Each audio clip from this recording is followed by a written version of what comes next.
день, чистовані русини! В ефірі передача «Недосказане». З вами я, Олена Копенець-Барта і отець Димитрій. Добрий день! Добрий день, дай Боже всім нашим братям і сестрам, русинам і русинкам, нашому мирному, благодатному народу. Тема нинішньої передачі – «Ко Україні підбурювач на міжконфесійні та міжнаціональні конфлікти». У історії Православної церкви в Закарпатті, історичній Карпатській Руси, іменно русини потерпіли від грубого вмішательства Константинопольського патріарха Мелетія IV, коли висвятив у марті 1923 года архієпископа Саватія для розкола православ'я у русинов на Подкарпатській Руси. Як це стало, що й нині, тепер уже руками нинішньої власти, Стамбульський патріарх приніс розколи частину і в Закарпаття? Припомнимо собі, що 19 августа 1921 року в селі Іза состоялося собрання, де під 200 делегатів від 63 православних общин краю, тоді республіки, на котрому єпископом Карпаторуської обновленої, восстановленої Православної церкви Восточні був ізбран єпископ Ніжський Досифей, якого сербська церква послала на поміч на восстановлення древньої у Європі Карпаторуської православної церкви Восточної. Устав Карпаторуської Восточної православної церкви був затверджений і зареєстрований. Був ізбраний провізорний комітет для временного заведення ділами церкви, і церковну ситуацію у Закарпатті, в цілому Чехословакії почали проводити мирно, повертатися в православ'я цілими селами. Такого феномена не є ніде в світі, де б із унії в православ'я переходили цілими селами, не окремими сім'ями, а цілими анклавами. Так от, щоб зупинити переход русинів у православ'я, Прага задумала злочин. Вони послали до Константинопольського патріарха Мелетія свого кандидата і задумали зробити собі чеську православну церкву. Але оскільки в Празі не було почти православних, то вирішили підчинити собі Карпаторуську церкву і перевести її із Карпаторуської у чеську. Но русини це не дали. І створився Саватівський розкол по вині Константинопольського патріарха Мелетія. Роз'ясняли йому, толкували йому. Лиш уже у 1900, думаю, десь через 5 років заставили потім Прагу, щоб більше не вмішувалися у діла православної церкви русинов. І так Константинопольський патріарх був зафіксований із 23 до 26, 3 роки робили конфлікти між русинами. Але, однако, це не помішало русинам відновити свою національну Карпаторуську церкву Восточну і під омофором тоді патріарха сербського, оскільки чехи не давали вибрати синод цієї церкви, але ж дозволяли одного єпископа, і того потім депортували із Чехословакії, мішали формуванню канонічним путем Карпаторуської православної церкви. Спас ситуацію сербський патріарх пізніше, після війни, коли нас приєднали, без нас, українські радянські комуністи до Радянського Союзу, і тоді вже ми перейшли по одномофор патріарха Руської православної церкви, а з 91-го року, із моменту незалежної України, ми під омофором блаженнішого митрополіта Онуфрія, котрий сьогодні є предстоятель Української православної церкви.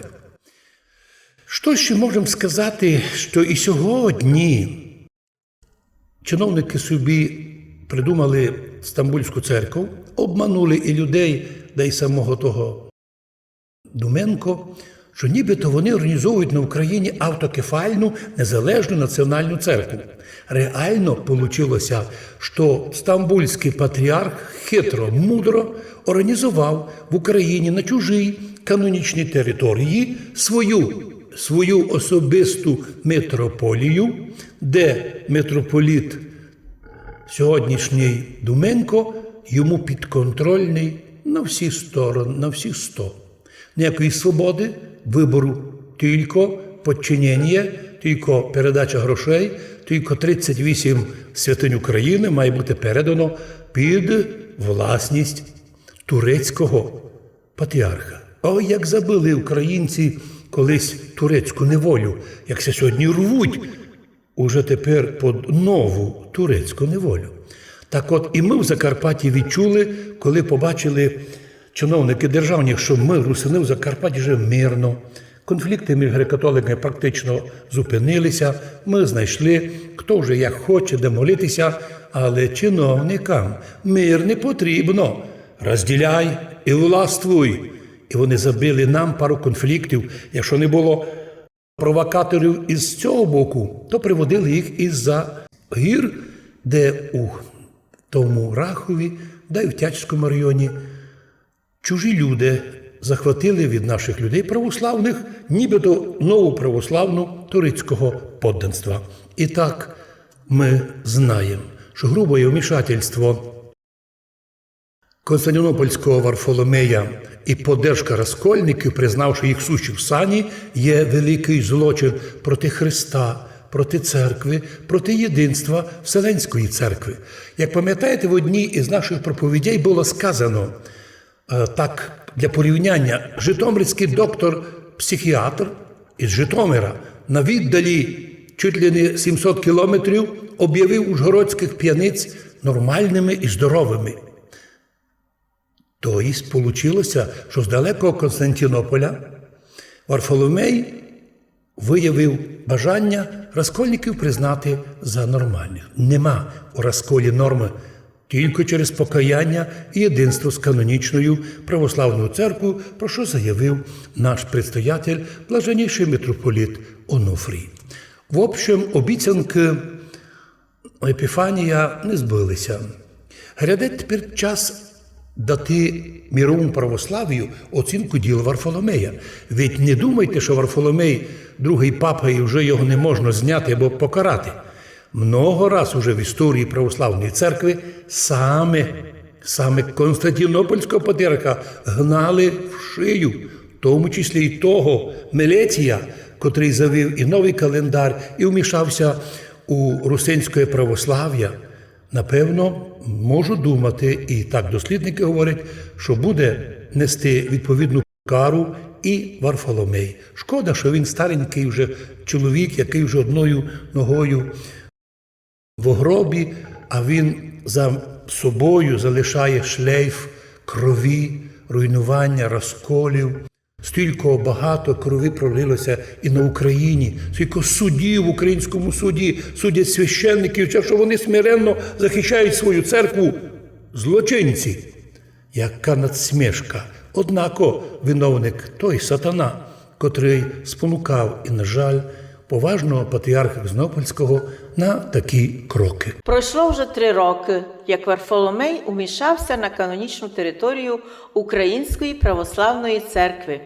Який результат можуть мати такі організатори цього діяння? Нині по прошествію 3 років з моменту одречення патріарха Константинопольського Варфоломея від собственних завірень, коли він признавав нашу церкву канонічною, і церковних канонів, котрі він грубо нарушив свою інтервенцію на канонічну територію Української православної церкви, і представлення політично мотивованого Томаса, це не була б церковна потреба, це була груба антиукраїнська, я би сказав, антицерковна мотивована політика. Це Томас був бумажка, яка нічого не стоїть, розколом між громадянами України. Хто ж підбурює? Чому? Що не вбачають наші правовики, що небожителі київські, які йшли просити нову православну церкву, вони розколюють громадян України і порушують внутрідержавний мир. Це основа для судебних розбирательств. А ні, вони тепер об'явили їх святими. А хто їх критикує, от той і буде сужений. Знаєте, коли емоції відляглися, то ми кажемо, що їм не вийшло. Навпаки, люди побачили, чиновники при Радянському Союзі, тобто діди сьогоднішніх націоналістів при владі, били наших людей, щоб до церкви не йти, а їхні внуки сьогодні при владі б'ють наших людей силу наганяти у нову їхню чиновничу церкву, яка відношення до автокефальності не має. І це любий діалог може доказати. А навпаки, наша православна українська церква на чолі із блаженнішим митрополитом Онуфрієм виросла, зміцнилася. І, саме головне, люди не пішли, наприклад, бити ПЦУ. Навпаки, захищають свої церкви, хоча є всі можливості і судові, і фізичні, поставити на місто цих розв'язавшихся конфліктарів, підбурювачів і порушників миру і спокою в Україні. Про це дуже широко і добре розказав замглави відділу внешньоцерковних зв'язків УПЦ протоієрей Ніколай Данілевич. Так, він великолепно показав, що все-таки вони, то ті чиновники, не зуміли зробити свою справу, бо змінився президент, за що і покараний був предыдущий президент, що вмішався в релігію. Ну, як буде сьогоднішня влада діяти, ми поки не знаємо. Ну, буде видно, на що вони розраховують, по крайній мірі. В Закарпатті ми держимо мир міжконфесійний, міжнаціональний. І як би це не любилося провокаторам і підбурювачам, ми напоминаємо, за 30 років в Закарпатті не було ні закликів до сепаратизму, ні закликів до міжнаціональної або міжконфесійної війни. Не було. Крім провокацій внештатних сотрудників, спецслужб, це, на нашу думку, це вони такими займаються справами, бо коли розпущали СБУ, треба було зберегти побільше агентів і грошей, щоб казати, тут Закарпаття, острота, треба тут держати, фінансувати націоналістів вуличних в масках, бігаючих, якісь інститути фінансувати, які випускають книги, пишуть статті, їдять, з'їдають, пожирають державні гроші напусто, тому що за 30 років Закарпаття показало, що ми мирний народ. Ми будували Україну з українцями разом. Це дім наш общий, не лише український, а й русинський. Русини збудували собі церкву, збудували собі державу, і в ній хочуть жити. І замітьте, як пише Петро Медвідь, що якщо б русини не хотіли України, вони б боролися і тягнули б всі скопом в сепаратизм. Але ми не хочемо сепаратизму. Ми не хочемо в Європу йти. Ми, наоборот, кажемо всій Україні, що то, що ви собі вектор той робите, напрасно, там нас ніхто не чекає. Ми хочемо бути в Україні, але зі своїми правами і в єдинстві з Українською православною церквою. Бо для християнина церковне єдинство дороже, ніж державне. І це не якась фраза або основання чоловікові приліпляти щось, тому що так важливо нам разом держати і церковне єдинство, і єдинство церкви. Господи, благослови наших людей в Закарпатті, котрих тепер, бачите, винудили майже 60% глядати кусок хліба в Європі, як таких бездомних, які, до речі, пару мільярдів доларів все притягнуть в Україну, щоб тут платити чиновників українських за їхні високі небесні тарифи. Однак ми віримо, що колись прийде час, добрі люди будуть чиновниками і старі будуть засуджені. Хай вони не надіються, що їм то пройде мимо. Так. І так, Боже, благослови Закарпаття в складі України, а щоб всякі провокатори, які собі ціпляють до наших слів, запоминали, не було 30 років сепаратизму і не буде. А якщо ви формуєте у людях таку думку, ну це на вашій совісті. Як се має тепер Українська православна церква канонічна? По цих іспитань наша канонічна церква укріпилася і виросла кількісно і качественно. Появилися сотні нових храмів, появилися десятки нових архієреїв, митрополитів, сотні нових священників, появилися нові приходи, розуміючи, що за те, що нам так важно сьогодні розуміти Єдина сила, котра збереже єдинство України як держави на будуще, тільки наша канонічна православна церква. Давайте згадаємо, як король польський Казімір мечом і кров'ю заганяв унію Західну Русь, як фанатично насильно заводили Ужгородську унію фанатики-австрійці, як робили то гнів мечом. Можемо навіть згадати і такого, як Сталін, коли приєднав насильно руками українських комуністів Закарпаття до Совєтського Союзу. Ті ж українські комуністи стали переслідувати греко-католиків, хоча не було потреби, бо греко-католики і православні до приходу української радянської влади жили практично мирно. Окремі конфлікти були, але не більше. Так от, українські комуністи, які розмовляли з нами на чистій українській мові, це вони рішили провокувати і силою заганяти уніатських священників до православ'я, завідомо знає, що вони будуть хотіти. А що зробили з храмами? Ніхто уніатські храми старі не захапував, оскільки було около 112 приходів православних, а около 300 греко-католицьких, то от ті храми влада, вдумайтеся, вона якби зняла з реєстрації уніатську церкву, а коли приходила громада реєструвати, їм казали, такої церкви не є православна, і так мирно, без війни реєструвалися уніатські храми, греко-католицькі храми до православних, але люди оставалися своїми молитвами, а мудрі священники уніатські оставалися і красно поминали ще й Папу Римського на службах і оставалися з людьми. Однак частину людей все-таки НКВД судило, щоб тим самим написати, що які вони були мученики, їх заганяли у православі насильно. Це вони робили ведмежу услугу православ'ю. Не потрібно нам ні тоді, ні сьогодні уніатські священники би до нас приходили. Най собі моляться там, де хочуть.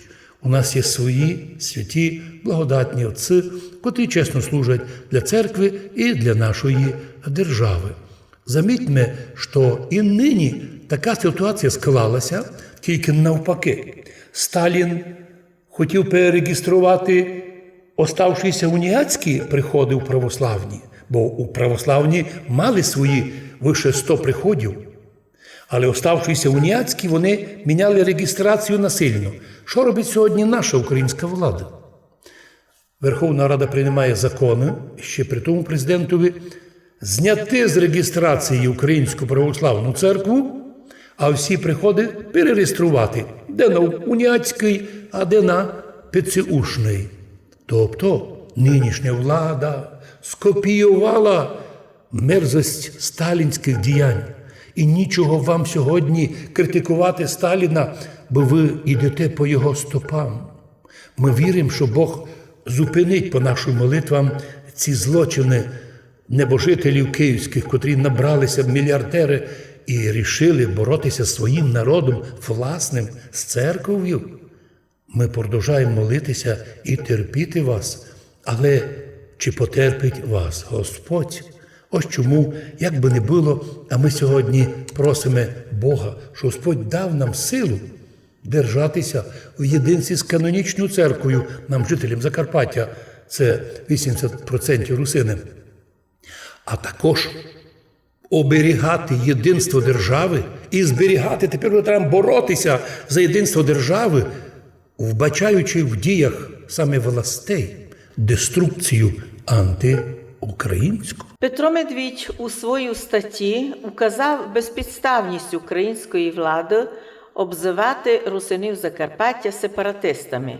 Яка його про це позиція? Петро Медвідь, наш добрий друг, журналіст на нашому русинському Пряшівському краї, добрий, мудрий такий політолог і соціолог, пише ясно і доступно, що якщо б русини Закарпаття були б сепаратисти або настроєні просепаратистськи, то вони б займалися цим ділом прямо активно.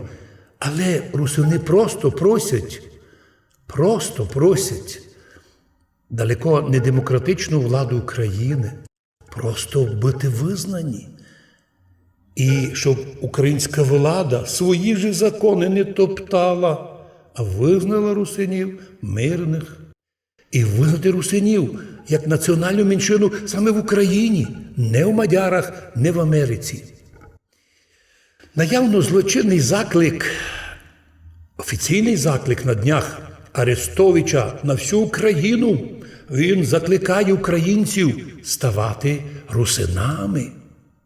На цей заклик і на заклик подібних других таких доморощених мудреців не зреагували ні прокурори, ні судді, ні СБУ. А ось бажання реальних русинів Закарпаття, які без українського визнання суть реальні русини, своїм реальним русинським законом, язиком, культурою, реальним компактним розселенням, з реальною історичною національною територією, котрі хочуть бути визнаними мирно, не б'ються, мирно в Україні русинами, названо спецслужбами, думаю, і їхніми агентурою вуличною, що бігає в масках, українськими судовими рішеннями навіть, та тими глупими, що бігають по вулиці, що це злочини сепаратизму. Тут, на думку Петра Медведя, в українських чиновників чиста клініка, коли вони самі, надійний мирний регіон України, спонукають на бесіди про сепаратизм. Клеїть сепаратизм, чи навіть втискують голови українців, що жителі Закарпаття – генетичні сепаратисти. І всі біди в Україні від русинів, всі високі тарифи від русинів, вся проблема від русинів. Споминається, знаєте, премудрий Соломон, котрий учив своїх людей, такими словами, особливо молодих женихів: не рівнуй свою молоду жінку, бо ти свою ревністю можеш навчити її такого, що вона ще й сама не знає. А може, дійсно, українські чиновники своїми безглуздими підозрами і силою штовхають, це по-нашому дручають людей наших в сепаратизм? Не є в Україні мудрого чоловіка, який би цей український антирусинський садомахізм остановив би і попросив би пробачення від жителів Закарпаття за те, що за 30 років злочинці з Києва звинувачують мирних жителів в сепаратизмі. На відміну від українців, ми дійсно подлинний європейський народ, якого українські комуністи у 46-му році силою вирвали з Європи. Ну, а нинішні їх внуки починають натягати нас до Європи. Але перед тим, що, не будучи самі європейським народом, нас обвиняють. Ми готові, ми в Європі живемо. У нас дух європейський, взаємовідносини. Якщо подивитися на історію Галичини і Польщі, там війни, поножовщина, етнічні чистки кожні 100 років. У Закарпатті такого не було і, віруємо, не буде. Так, за 30 років у Закарпатті не було навіть натяків на сепаратизм. А от на Галичині задокументовані сотні закликів до сепаратизму. І не тільки від простих людей, а й від Львівської обласної та міської ради, від мера Рави Руської, пам'ятаєте, яка закликала до відділення, а тепер десь там тиснеться в Києві, ще й претендує на мера Києва. СБУ все то приховало. Вони лише бачать, або навіть хочуть бачити, свої фейкові, надумані, придумані питання про сепаратизм в Закарпатті, бо, напевно, вже мають відкриті якісь кримінальні справи, а що з тим робити? І як мені казали, коли мене судили, признайтеся, що ви сепаратизм, і ми вам 50% знизимо вироку. Я дивився на тих слідувателів, як глибоко падших злочинців. Вони зо мною робили такое, а те саме роблять і з тисячами українських громадян. Віримо, що й такі факти будуть колись піддані правовим ознакам і суду. У Ужгороді 24 септембра 2021 года пройшла спецконференція і презентація книги у котрій Дмитрій Сидор вписаний як людина, що займається антиукраїнською діяльністю. Що може бути в головах таких авторів книги «Провокації»? Дійсно, пару днів назад в Ужгороді пройшла така спеціальна конференція і презентація політично мотивованої книги, в якій мене, Дмитрія Сидора, вписали вже по старінці, як той СБУшний, той крутверть шарманкою, нібито займається він антиукраїнською діяльністю. В якому случаю, де, коли, навіть коли мене судили, ні аудіо, ні відео, ні фото, ні свідків, нічого не мали, а судили. Це українське ноу-хау. Що може бути в головах таких писак-провокаторів? Думаю, ясне політичне замовлення бездіяльників, бездільників всіх віток влади, які в часи дикої бідності наших людей, коли з людей зробили, ми тепер уже найбідніші люди не тільки в Європі, а, навірно, вже і в світі. Та загрози тепер ще й замерзнути земною, вирішили шумнути під зиму про сепаратизм в Закарпатті, щоб відвести людей від актуальних проблем регіону та взагалі України. Це люди, за котрих ви кажете, це хорошо оплачені фейкарі. Можливо, це внештатні сотрудники спецслужб, які не бояться клеветати, болтати, провокувати, бо їм, як думаю, гарантований захист навіть у суді. А я собі думаю, але прийде час, то, що вписали СБУшники в документах своїх, якщо не спалять до того часу, що не понаписували ці провокатори і підбурювачі, колись буде предметом судових розслідувань. І ще одно казав нам один правовик, що якщо в СБУ планують в майбутньому робити репресії масово священників православних під видом русинства, сепаратизму, їм потрібно, щоб появилися от такі статті і такі книги. Тому можна думати, що ініціаторами і підбурювачами міжконфесійних і міжнаціональних конфліктів можуть бути самі агентура, примітивна агентура спецслужб. Ми їм прощаємо по-релігійному, але не проститься, якщо колись буде доказано у суді. А ко суть такі спонукачі чи підбурювачі до міжконфесійної та міжнаціональної ворожнечі в Закарпатті? Конкретно не будемо називати фамілії, але я вже згадав, це, на думку нашу, позаштатні кореспонденти, під видом кореспондентів, під видом бродячих націоналістів на вулиці, в масках. Це ті, котрі підбурюють. Це журналісти, майже сьогодні 99%. Це люди, спонукаючи і підбурюючи до міжнаціональної, міжконфесійної війни у Закарпатті. Особливо виявляється, що тим займаються, переймаються на українській мові наші спольщені сусіди.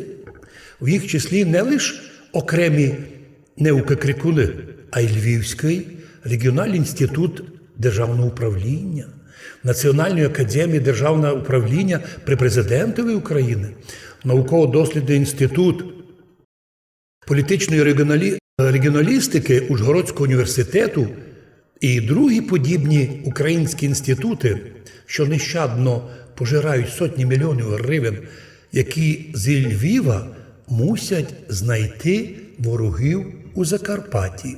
Інакше такі інститути будуть закривати, а гроші у них хороші. Зарплати у них і пенсії у десятки разів більше, ніж у простих бідних громадян. За Львів бесіду ніхто не веде, нігде. По всім каналам заборонено говорити про факти заклику львів'ян, галичан до сепаратизму. Хоча там, згідно задокументованих сотні фактів закликів до сепаратизму, як від мерів міст, того ж Раворуської, чи політиків, так і від Львівської обласної і міської ради.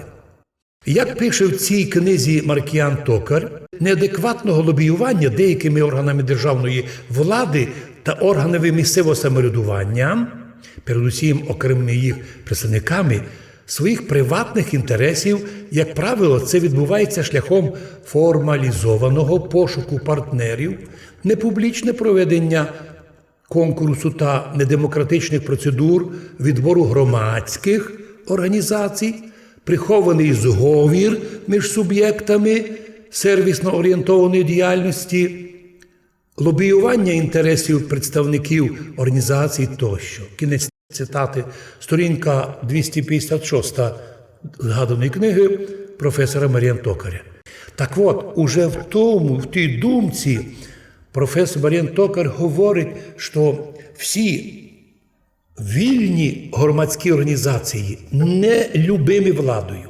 Вони відкидаються як загрозливі, як всякі там, навіть в тих виступах згадується, що в Закарпатті самі приховані це єврейські організації і русинські.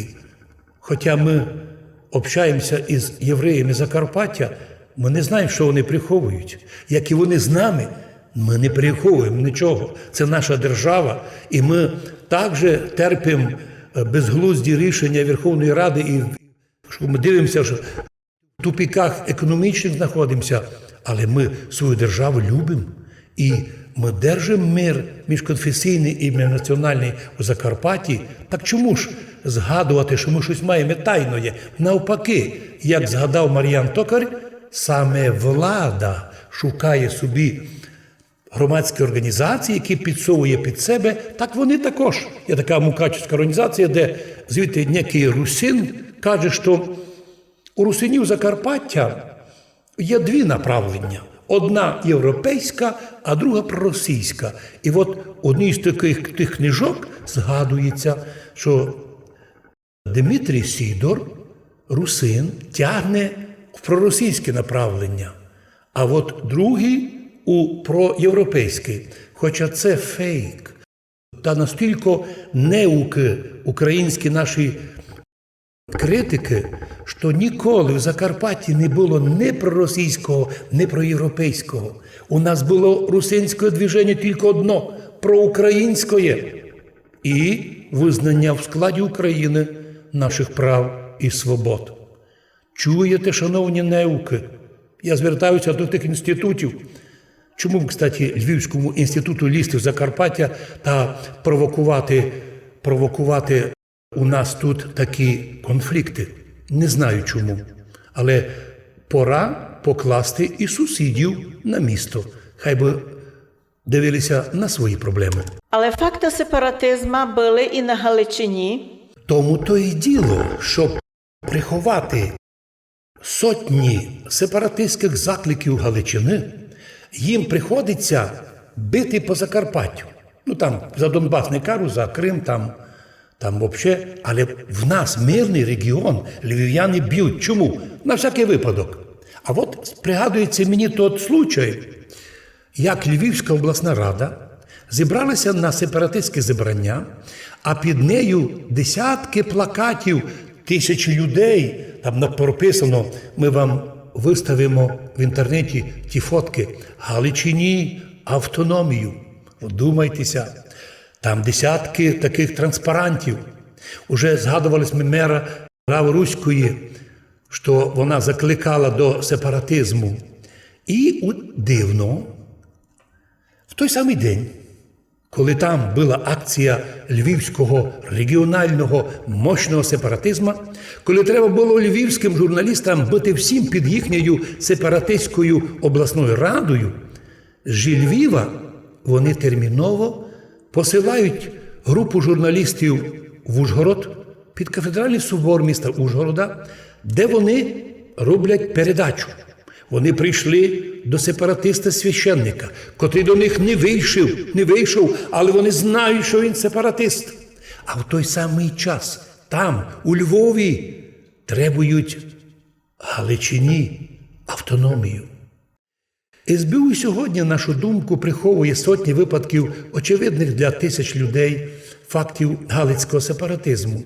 Той фейковий сепаратизм в Закарпатті ліплячи нам, щоб приховати, на нашу думку, злочини проти України наших сусідів, які, щоб скрити свої неприглядні діла. Згадаємо, як коли приходив до власти Янукович, вся Галичина казала, ми виходимо з України. Хтось дав цьому ознаку правову, що це був злочин? Ні. Отже, в статті «Діяльність громадських організацій національних меншин як чинник консолідації українського суспільства», а колектив монографії загальною редакцією Мар'яна Токаря і Петра Петровського написана ця чехарда, яка, на нашу думку, подана, можливо, навіть із спецслужб, яких давлять знайти сепаратистів, а їх нема. Давлять, вимагають, а їх нема. А сепаратистів не можуть знайти, тому що пішли путем політичної української шарманки. Русини Закарпаття апріорі сепаратисти. Дуже можливо, що і в СБУ відкриті многі кримінальні справи проти многих русинів, а ходу їм давати неможливо, бо нема фактів сепаратизму. Це би мало радувати? Ні.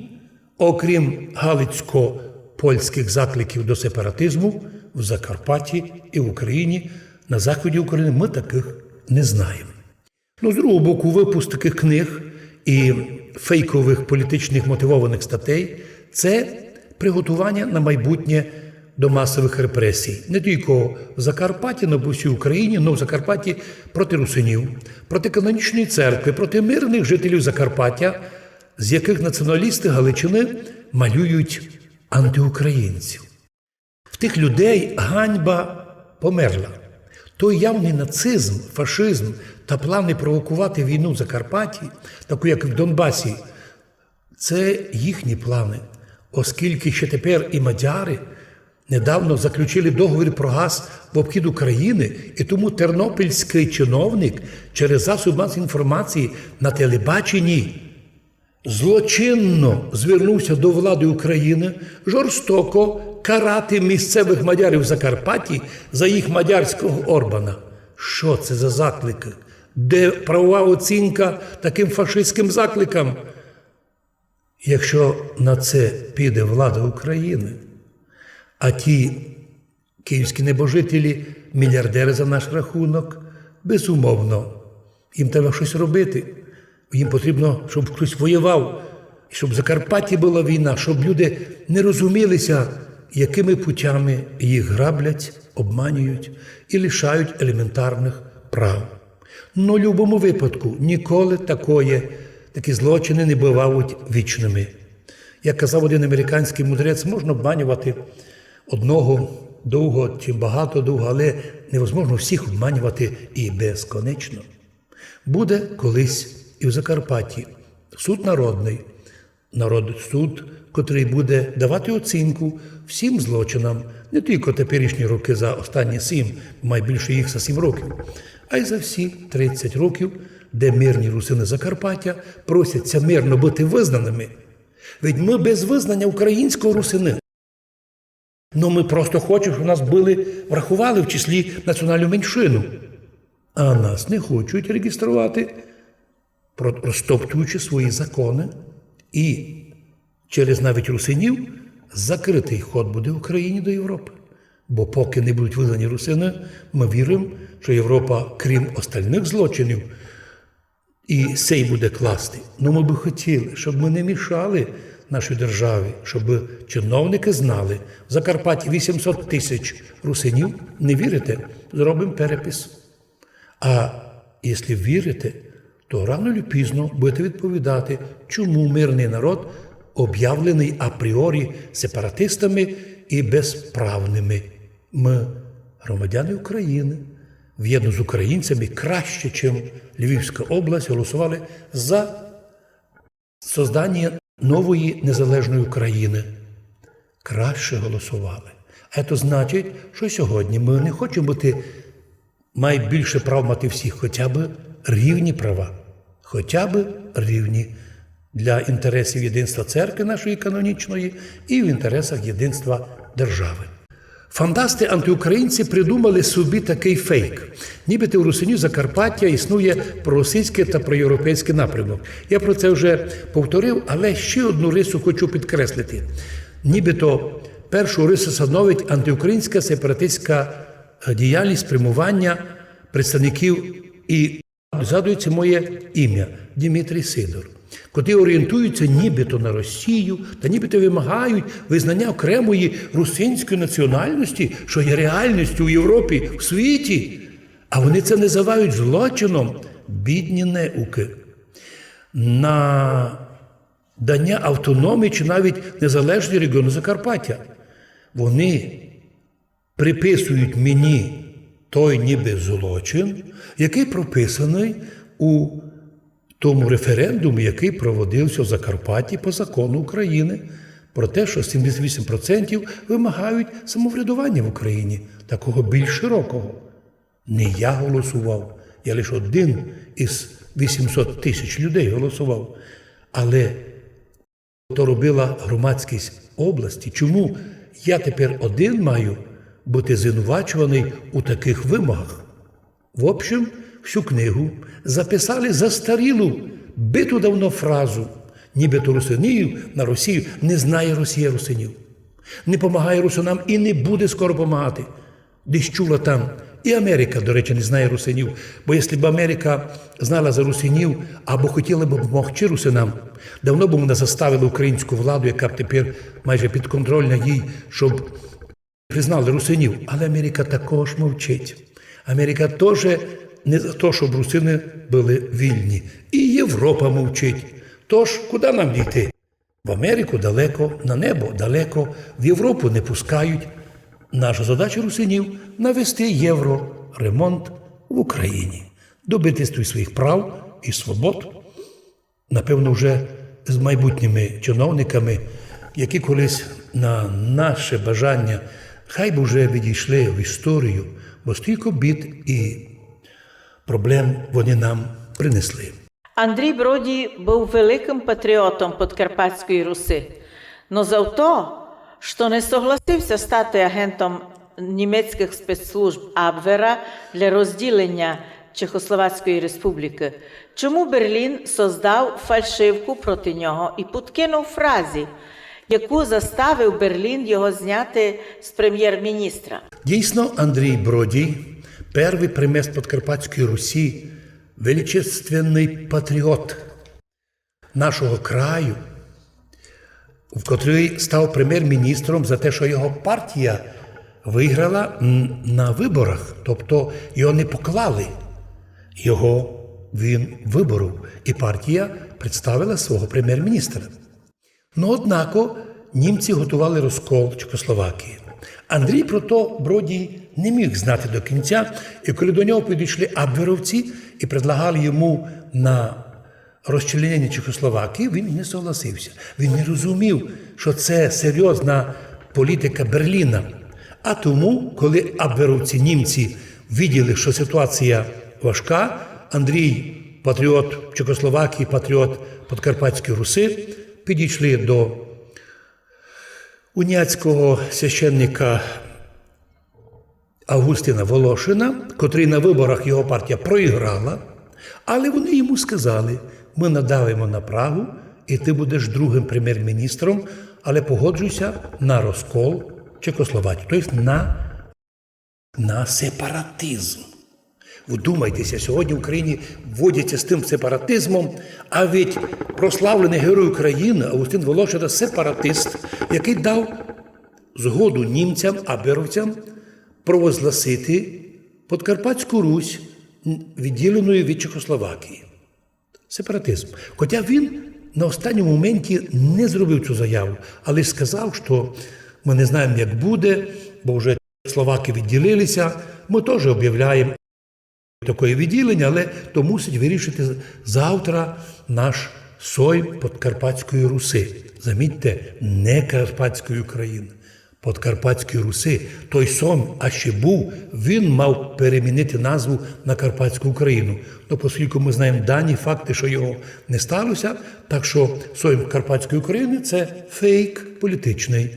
Завжди будемо говорити о Соймі Подкарпатської Руси.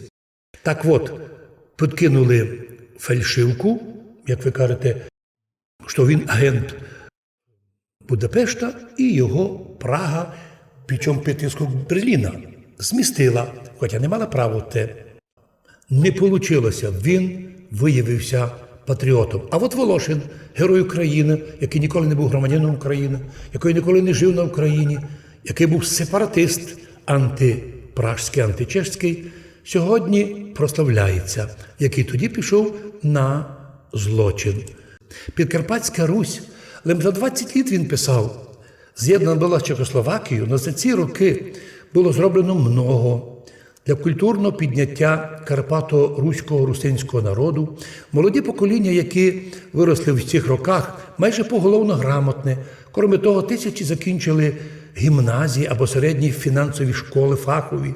Сотні студентів пройшли через вищі учебні заведення в Празі, в Берні, в Братиславі, у Будапешті і в Вені. І не лише сини попів, як він казав, і нотарів, і старих таких змадяризованих учителів, а й головне, проста сільська русинська молодь, діти бідних землеробів, такі отримали освіту, європейську освіту. І нам дуже дивно, коли сюди прийшла комуністична українська влада, то вони пустили тут чутку, що вони знайшли тут бідноту і поголовну неграмотність. Це також були радянсько-українські комуністичні фейки, які сьогодні ми відмітуємо, та які відмітуємо сьогодні фейки сьогоднішніх націоналістів з України.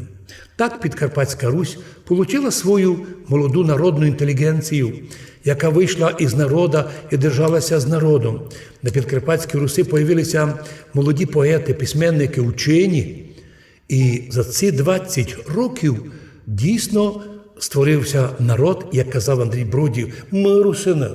Раз сформували свою державу, Національну Республіку Підкарпатська Русь, уже ніколи не згодимося на те, щоб нас хтось заново поневолив.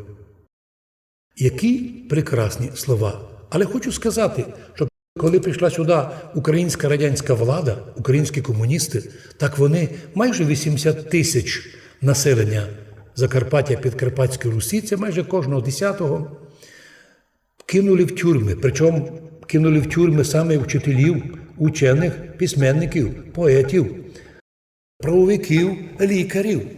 Або просто людей, які мали свою політичну, такі підвалини свої політичні, кидали в тюрми, і вони загинули в сталінських лагерях. А сьогодні внуки тих комуністів, сьогодні при владі, у многих на постах можна перерахувати, вони сьогодні критикують своїх дідів. Я згадую Євангеліє, коли книжники і фарисеї прийшли до Ісуса і хвалилися, що ми не простий народ, ми потомки Мойсея. А Ісус сказав їм, ви потомки тих, котрі вбивали пророків, убили сте й Захарію між алтарем і церквою.